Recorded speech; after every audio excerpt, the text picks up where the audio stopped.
मुख्तलिफ ऐसे एलिमेंट्स की बात कर रहे थे जिन्होंने इस जंग के अंदर बड़ा इंपॉर्टेंट रोल प्ले किया और बहुत ज़्यादा डिस्कस हुए।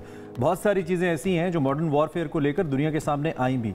इस करंट कॉन्फ्लिक्ट का अगर जिक्र करें तो दुश्मन की जानिब से पाकिस्तान पर इनिशियली साइबर सिक्योरिटी अटैक्स का आगाज़ किया गया, जो हमने आपको रिपोर्ट भी किया था। इस तनाजुर में जो हमारी साइबर सिक्योरिटी थी, साइबर इमरजेंसी रिस्पॉन्स टीम्स थी, उन्होंने इसको रिस्पॉन्ड किया। एक एडवाइजरी भी जारी की जिसमें कहा गया कि जो दुश्मन अनासर हैं वो मौजूदा हालात का फ़ायदा उठा रहे हैं, जो जदीद साइबर हमले हैं वो किए जा रहे हैं, गलत मालूमात फैलाई जा रही है और इनका मकसद अहम नेटवर्क्स जो हैं मुल्क उनको तबाह करना है। एडवाइजरी ये भी कह रही थी कि ये जो अनासर हैं ये फ़रेब पर मबनी पैगामात, कहानियाँ, गुमराहकुन दास्तानें फैला रहे हैं और सूरत हाल ख़राब करें और समहाउ एक डिस्ट्रस्ट की सी फिज़ा पैदा करने की कोशिश कर रहे हैं। बट हमने वहाँ पे भी न सिर्फ उन हमलों को टैकल किया, उनका जवाब दिया, बल्कि फिर क्रॉस अटैक भी किया, ऑफेंसिव अप्रोच भी अपनाई हमने। It was a team effort, ये पूरे पाकिस्तान की टीम एफर्ट थी जिस तरह से हम लोगों ने जीता है और हर फ्रंट के ऊपर, चाहे वो मीडिया हो, सोशल मीडिया हो, साइबर अटैक्स, तो साइबर अटैक्स का जवाब भी फिर हमने दिया, उधर भी हमने आपको बात किया है। लेकिन ये अब साइबर अटैक्स जो इंडिया की तरफ से किए गए, ये किए जा रहे हैं, ये किस तरह के हैं,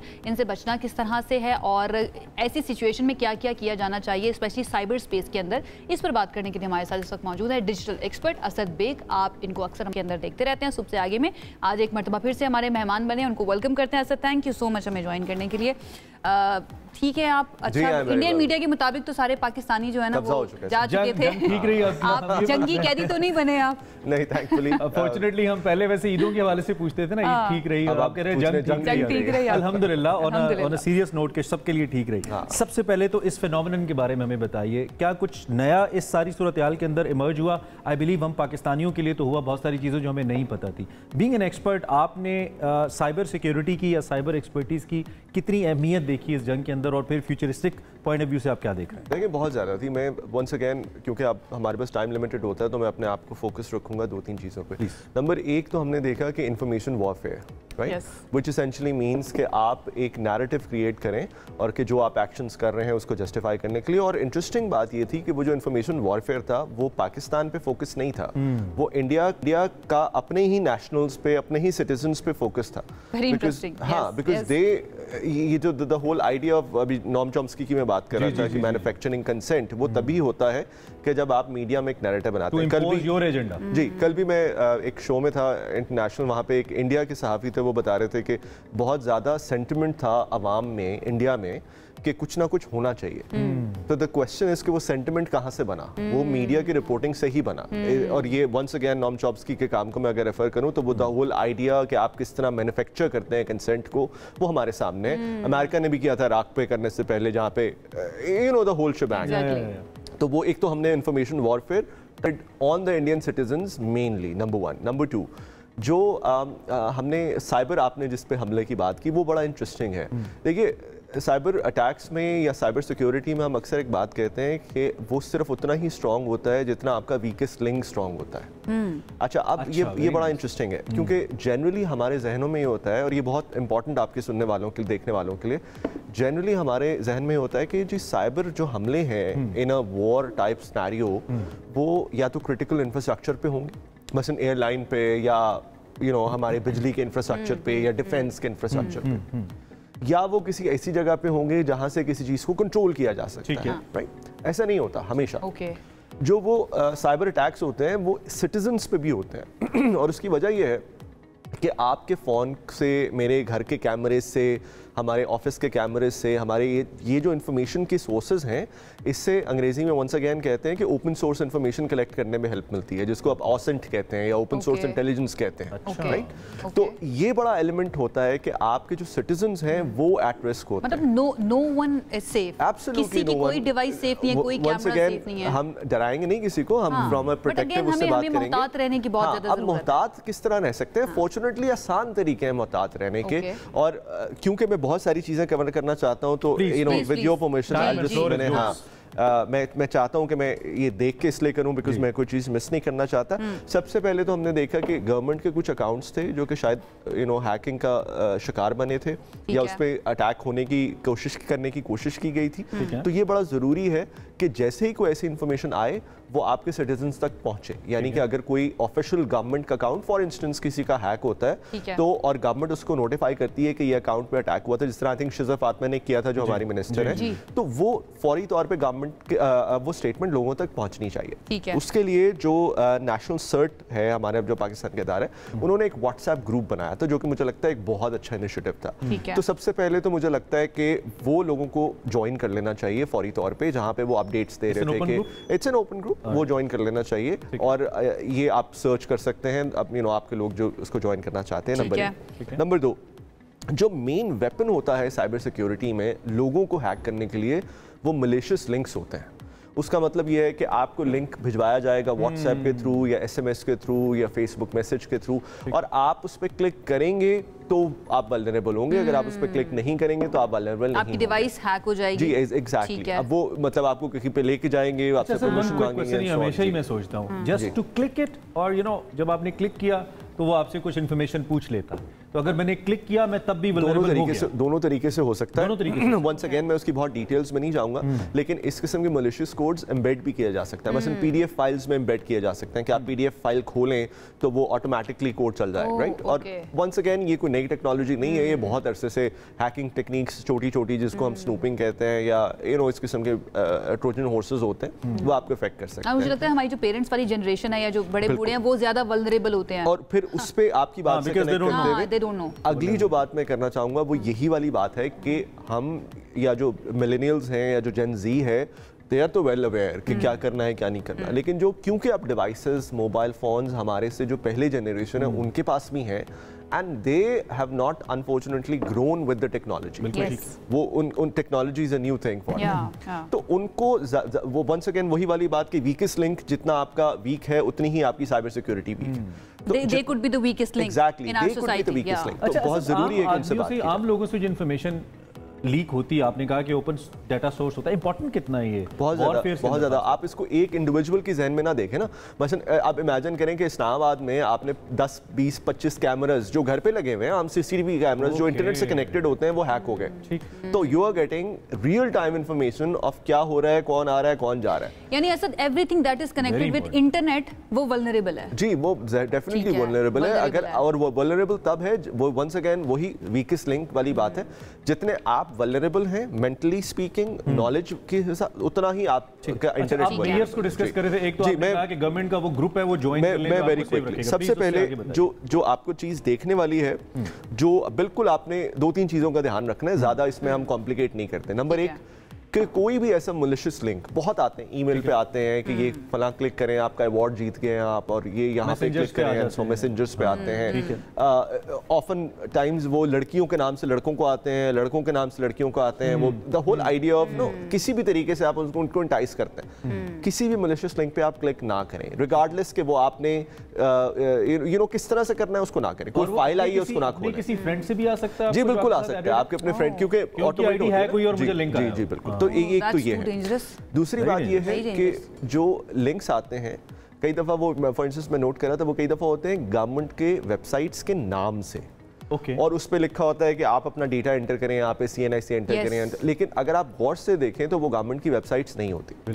तो दूसरा जो टिप है, मेजर टिप है, वो ये है कि कहीं पे भी इंटरनेट पे किसी को भी डेटा, अपना पर्सनल डेटा देने से पहले आप ये वेरीफाई प्लीज जरूर कर लें कि वो जिसमें आप डाल रहे हैं वो गवर्नमेंट की वेबसाइट है कि नहीं है। और गवर्नमेंट की वेबसाइट के अलावा किसी को ना दें। हम कैसे करें, हमें कैसे पता चलेगा? बहुत सिंपल है, गवर्नमेंट की जो वेबसाइट है वो .gov.pk पे होती है। ठीक है, जो उनका नेम होता है, मसलन मिनिस्ट्री ऑफ इंफॉर्मेशन की वेबसाइट होगी, आई थिंक MOIB.gov.pk। ठीक है। इसके अलावा अगर वो कॉम में है या किसी और वेबसाइट पे होगी तो उसका वो स्ट्रक्चर भी पता लग जाता है। पहले हमें वो देखना पड़ेगा कि वो किसका डोमेन नेम क्या है। वो डोमेन नेम जो गवर्नमेंट की वेबसाइट्स हैं, ये सबके जहन में बैठ जाना चाहिए कि वो .gov.pk ठीक है। वो .rf हो, .rl हो, वो कुछ और हो। तो मैं वो भी कर लूं, क्योंकि हम अब जैसे X हमारा नहीं चल रहा था तो हम VPN पे कनेक्ट हो रहे थे। बहुत सारी चीजें मुझे अगर इंडियन चैनल्स देखना पड़ रहे थे, कुछ अगर मेरे पास नहीं है तो I had to go to the VPN। उसमें भी आप वल्नरेबल हो जाता है because your phone is exposed. ये फैक्टर आप कैसे देखते हैं पाकिस्तान की तरह? देखिए, इसमें आई थिंक हमने पहले बात कर ली है थोड़ी सी, मैं थोड़ा सा उस पर मजीद वो कर लूँगा। VPNs वंस अगेन जो आपने यूज़ करने हैं ये जहन में बैठा लें, वो क्रेडिबल VPN ब्रांड्स आपने इस्तेमाल करनी है। ये आप जहन में रख लें कि अगर वो कंपनीज ऐसी हैं, वंस अगेन मैं कोई फेयर मॉन्गरिंग बिल्कुल भी नहीं करना चाहता, बट आप ये जहन में रख लें कि अगर वो कंपनीज वल्नरेबल हैं किसी भी तरीके से, तो आपका डेटा भी वल्नरेबल है। तो इसका मतलब है जो पेड VPNs होंगे वो ही यूज करने चाहिए? मैं तो सजेस्ट करूंगा कि जो ब्रांडेड कंपनीज हैं, जो रेप्यूटेबल, सॉरी ब्रांडेड कह रहा हूं, जो रेप्यूटेबल कंपनीज हैं VPNs की, जो क्रेडिबल कंपनीज हैं, उनकी पेड सर्विसेज इस्तेमाल करें। पेमेंट यूजुअली उनकी बहुत थोड़ी सी होती है, अगर आपने करनी है तो वो ही इस्तेमाल करें। वैसे तो आप ट्विटर खुल गए तो खुला रहे, अल्लाह। और जो लास्ट तीन बातों में से जो मैंने लास्ट बात करनी थी वो ये कि आपकी जो वंस अगेन पर्सनल सिक्योरिटी है वो बहुत इंपॉर्टेंट है। आपके पासवर्ड्स, आपके जो 2 फैक्टर ऑथेंटिकेशन वाला सिस्टम है, वो आपके जो शेयर्ड आपने जहाँ जहाँ पे की हुई है सर्विसेज, मसलन आप परमिशन दे देते हैं फॉर इंस्टेंस अपने फेसबुक के अकाउंट से डिफरेंट सर्विसेज को, जीमेल के अकाउंट से डिफरेंट सर्विसेज को ट्रैकिंग के लिए, या किसी भी तरीके से, you have to make sure कि वो सिक्योर हों। वंस अगेन जो चीज़ याद रखने वाली है वो ये है कि जितना आप का वो एक वीकेस्ट लिंक वीक होगा, उतना ही आपका सिस्टम वीक होगा। तो this is absolutely very quick question. आपने कहा लेट्स सपोज मुझे फेसबुक पे एक लिंक आया किसी की तरफ से भी, उसको मैंने ओपन किया, लेट्स सपोज मेरा अकाउंट हैक हो गया, तो क्या उससे इम्पैक्ट सिर्फ मेरा फेसबुक होगा या मेरा ओवरऑल फोन डेटा जो है वो भी उससे एक्सपोज होगा? इट रियली डिपेंड्स कि वो क्या है, वो लिंक पे डिपेंड करता है, और उस ऐप पे या वो जो भी वायरस है या जो भी ट्रोजन हॉर्स है उस पर डिपेंड करता है। बट इट्स नेवर रिकमेंडेड कि आप इस किस्म के काम करें, क्योंकि आपका मोबाइल फोन भी वल्नरेबल हो सकता है। और मैंने जिस तरह बताया कि इन अ वॉर टाइप सिनेरियो, ये जो ओपन सोर्स इंटेलिजेंस होती है ये बहुत कारामद, इसको मैं कहूँगा, होती है फॉर आपके जो अग्रेसर्स होते हैं उनके लिए। बिकॉज इमेजिन करें कि कहीं पे आपने अटैक करना और आसपास के आपने CCTV कैमरास हैक कर लिए, तो you get real time information from the ground. ये सिर्फ फिक्शनल नहीं है, ये होता भी है। आपका तो चूंकि सब्जेक्ट है, आपने कीनली ये सारी सिचुएशन को ऑब्जर्व किया होगा। हम इसे अगर एक केस स्टडी के तौर पर लें तो दुश्मन की तरफ से क्या ऑब्जर्व किया आपने, और कौन से ऐसे कोई केसेस आपके सामने ऐसे आए हों जिनको हम लोगों के लिए बतौर एग्जांपल पेश कर? इस तरह से तो केसेस नहीं है, और बहुत सारी चीज़ें ऐसी हैं जो कि मुझे लगता है कि वंस अगेन फेयर मॉन्गरिंग उसमें आएंगी, जो कि प्रॉब्ली हमें इस वक्त डिस्कस नहीं करनी चाहिए। लेकिन ये है कि देयर वाज, जिस तरह मैंने पहले भी बताया कि इस दफ़ा 2019 का जो पाकिस्तान इंडिया का कॉन्फ्लिक्ट था, उसके अगर आप कंपैरिजन में देखें तो इस दफ़ा जो साइबर वॉरफेयर वो बहुत ज़्यादा इंटेंस थी, दोनों तरफ, इंफॉर्मेशन के एंड पे भी और साइबर अटैक्स। पाकिस्तान तैयार था, पाकिस्तान वाज प्रिपेयर्ड, पाकिस्तान ने जिस तरह से रिस्पॉन्ड किया, स्पेशली साइबर सिक्योरिटी की अगर मैं बात करूं, आपको लगा पाकिस्तान वाज रेडी? ये भी सब्जेक्टिव सवाल है। उसकी वजह ये है कि जो साइबर अटैक्स होते हैं वो, इसके लिए आप you can never prepare yourself इस तरह से कि कभी आप पे हमला हो ही ना। मतलब US पे भी साइबर अटैक्स होते हैं, चाइना पे भी होते होंगे, रशिया पे भी होते होंगे, एंड सो उसमें आपकी जो प्रिपेयर्डनेस है वो कॉम्बैट प्रिपेयर्डनेस जैसी नहीं होती।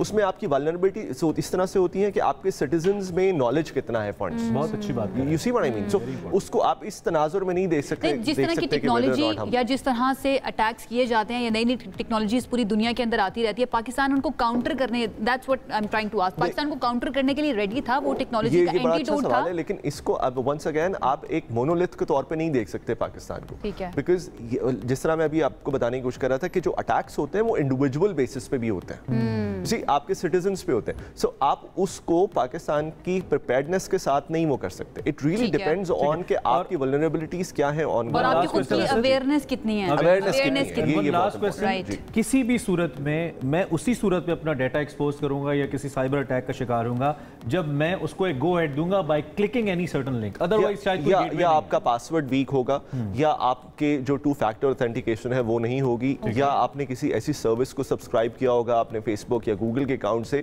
जो कि ऑलरेडी वल्नरेबल है, जहां से आपके पासवर्ड्स हैक हो सकते हैं। अगर अभी इस वक्त मुझे नहीं पता, लेट्स सपोज कि मैंने किस किस को सब्सक्राइब किया हुआ है, क्योंकि हम नहीं एहतियात करते, कोई ऐसी टिप आप हमें दें? जी, बहुत अच्छा सवाल किया आपने, जो कि वंस अगेन मेरे जहन से निकल गया था। सबसे पहले आप ये कीजिएगा, और आप समेत, दोनों समेत, कि अपने गूगल और फेसबुक अकाउंट खोल के देखिएगा सिक्योरिटी में जाके कि कौन सी ऐप्स हैं जिनको आपने अलाउ किया हुआ है अपने अकाउंट को यूज़ करने के लिए। और उसमें से कोई भी आपको ऐसी ऐप नज़र आए, कोई भी ऐसी सर्विस नज़र आए जो कि आप जिसको नहीं पहचानते, मसलन बहुत सारे, मैंने अपने फेसबुक को यूज़ किया हुआ है बुकिंग्स, जो बुकिंग की वेबसाइट है उससे कनेक्ट करने के लिए, मैं उसको पहचानता हूँ, I have trusted it and so on.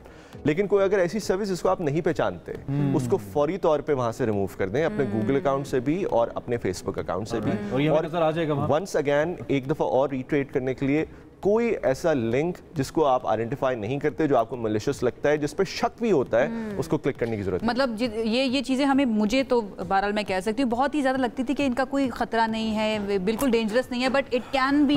मेरी एहतियात का ये लेवल रहा है कि मैं अपने जानने वालों की तरफ से भी आने वाले किसी लिंक को ओपन नहीं कर रहा था। It's a very good practice. ये प्रैक्टिस सबको करनी चाहिए, मुझे ऐसा लगता है। और मकसद भी ये था ये सेगमेंट करने का, कि आपको पता हो कि आपने क्या क्या करना है राइट नाउ इस तरह की सिचुएशन के अंदर। दुश्मन जो है वो हर तरह से हमले करने की कोशिश करेगा, तो सेल्फ अवेयरनेस स्पेशली टेक्नोलॉजी के बारे में और साइबर स्पेस के बारे में ये बहुत मेरा ज़हन उधर चला गया। Thank you Asad for thank you very much. आप तशरीफ लाए। किधर चला गया? बीजेपी वाले, इंडियन एयरफोर्स की टेक्निकल वेबसाइट वाले लिंक क्लिक कर गए और फिर हैक हो गए। लिंक क्लिक कर दिया, फिर वो हो गया जो नहीं होना चाहिए था। खैर, ये तो हमने आपकी तवज्जो दिलाई है, अल्लाह हम सबको महफूज रखे। लेकिन इसमें ये जो इस वक्त साइबर सिक्योरिटी है या टेक्नोलॉजिकल थिंग्स हैं, इसके अंदर ऑब्वियसली हमारी अपनी एक्सपर्टीज, नॉलेज बहुत, और असद का अल्टीमेट फोकस यही था कि आपको नॉलेज होना चाहिए कि आपने क्या करना है, अगला क्या कर रहा है उसको छोड़ दें। अवेयरनेस बहुत ज़्यादा ज़रूरी है। और तमाम आंटीज एंड अंकल्स, या फिर अगर बच्चे देख रहे हैं तो अपने पेरेंट्स को बताएं, कोई लिंक जो है ना उसको क्लिक नहीं करना है, बिल्कुल भी नहीं करना है, स्पेशली आजकल जो सिचुएशन चल रही है उसमें नहीं करना है।